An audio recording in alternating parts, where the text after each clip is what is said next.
In today's video, I want to share with you a few case options for the 15 Pro Max or the 15 Pro if that's what you've got. Now down below, I have created chapters so that you can see the case that you want to see without having to watch the entire video. So the first case I want to share with you is the Aspen by Andar. Now, if you're familiar with my channel, I recently did a video on their case that they sent to me for the MacBook Pro, which is also made of the same full grain leather and is not only gorgeous, but is doing a great job protecting my MacBook Pro. This right here is no different. Now, the only difference between the case I have right now and the case that you would end up getting would be the action button is actually going to be turned into a button instead of an opening. So this doesn't honestly bother me, but if that is something that you want, then yeah, that's what you're going to get if you were to order it.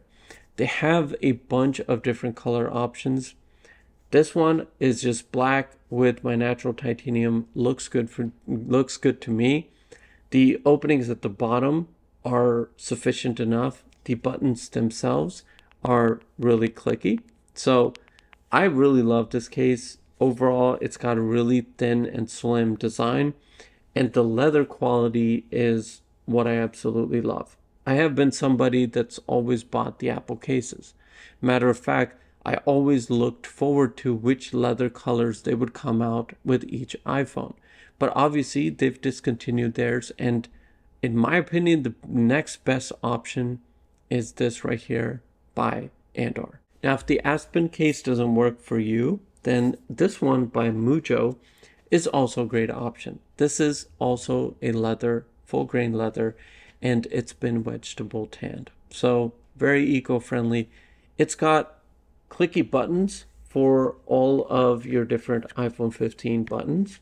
It's got nice cutouts for your port, for your speakers, and again, a very slim profile. I really love this one, and if I was to compare this to the Aspen, both are leather, both feel great, they both smell great, they both look great, but I do give the edge to the Aspen only because Mujjo has their branding engraved into this bottom portion here, and I'm not a big fan of that. I'd rather, if there is going to be any branding, I'd rather have it on the side rails.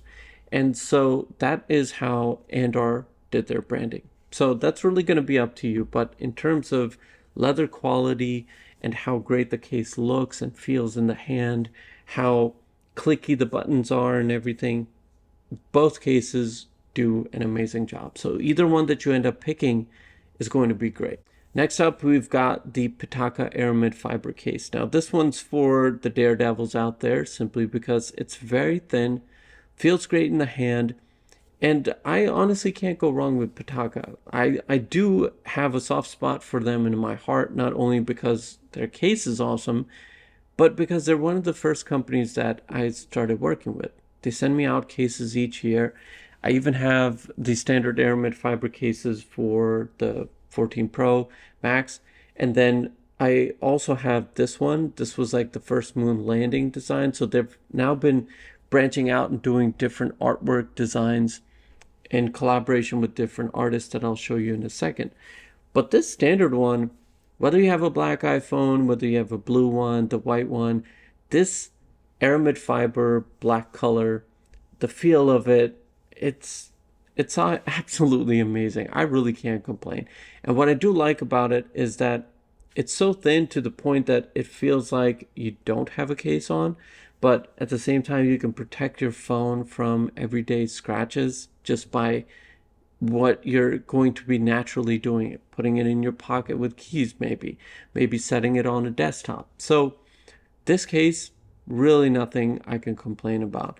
Although you do have to keep in mind, it does have openings at the top, at the bottom, and on the sides. So pretty large openings that make easy access for your button, your speakers, and everything. But if you do drop it and it does happen to hit on one of those openings, then yeah, that's gonna damage your phone. But anytime I have dropped the Pitaka cases, they always end up landing on one of these corners, and they are very durable. So this is their standard design. Now let's go to the Star Peak designs. There's two color variants that I have here. You have this one, it's got like a very nice wave pattern, almost like as if it's a landscape, but this one looks really good, feels great. Again, same cutouts at the top, the bottom, and the sides.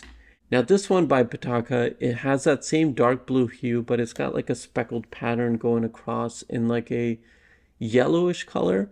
So it's got a very like space, stars, Milky Way kind of vibe. And if you have the blue iPhone, I think this is going to pair up really, really nice with it.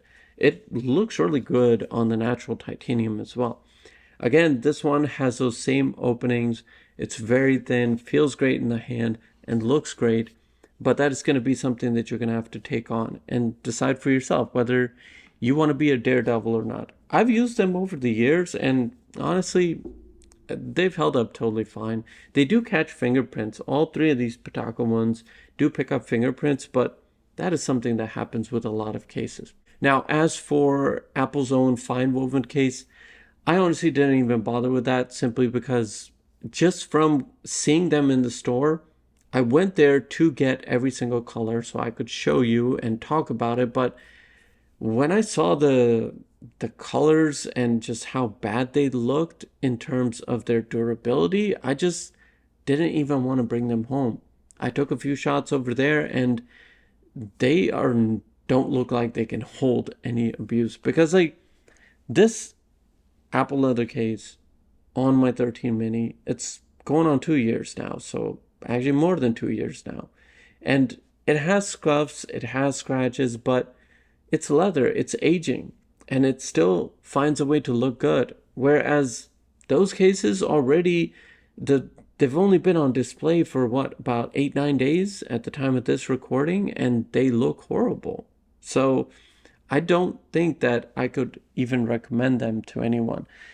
But if you have one of those, let me know what you think, because I personally didn't think that they were even worth buying to show you, because they just don't feel premium like the leather cases did. And honestly, I used to look forward to the leather cases each year and wanting to see the colors, but I mean, they're discontinuing it. And the last thing I do want to add is about leather. You know, I showed two leather cases. In Apple's event, they almost wanted to make you feel bad about leather. For example, in that Mother Nature ad that they did, Mother Nature literally turns to the guy with the leather jacket and says, "Oh, are they going to phase you out too?" And all of a sudden he feels ashamed, as if, you know, he's doing something wrong. Leather is a byproduct of the meat industry. 95% of the leather comes from cattle that are raised for meat. The other 5% are cattle that are dedicated to really, really high, top quality leather products. And the other thing that you need to keep in mind is that leather is far more durable. For example, you go out and buy one of those FInewoven cases or any other case that isn't durable, you're going to have to buy a case again and again, which creates waste. But a leather case, or something like my leather shoes or my leather belt, those have been with me for years now, and they are still good to wear and good to use. That's how durable they are. You have to take care of them, right? But they are really durable. So don't feel bad for using leather products. Now, what I will say is that try to find companies that are vegetable tanning their leather. Why? Because the traditional tanning process involves lots of colors and lots of chemicals, and that creates lots of waste in the waters. So that is not good by any means. So honestly, don't feel ashamed for using a leather product, but what you can do is be responsible, because us as the end consumer, whether we end up recycling a product or how much we care for it and try to get life out of it, really makes an impact. What we do can make a change. So I'm not saying that, hey, let's just keep buying leather. Who cares how it's sourced and who cares whether it's responsible or not? But what I do want to emphasize is that do your part. Do your part, and we can have a more responsible impact on this planet. So there's my 2 cents in terms of leather. So there you have it. Those are the cases that I would recommend to you. There's tons of cases out there, honestly, and each person's going to recommend their own. I'm just going based off of what I know is good and what has worked for me in the past. All the cases are going to be linked down in the description below, so check that out. Thank you so much for your time. If you enjoyed this video, please do give it a thumbs up because it really helps me out. Thanks for your time, take care, and I will see you in the next video.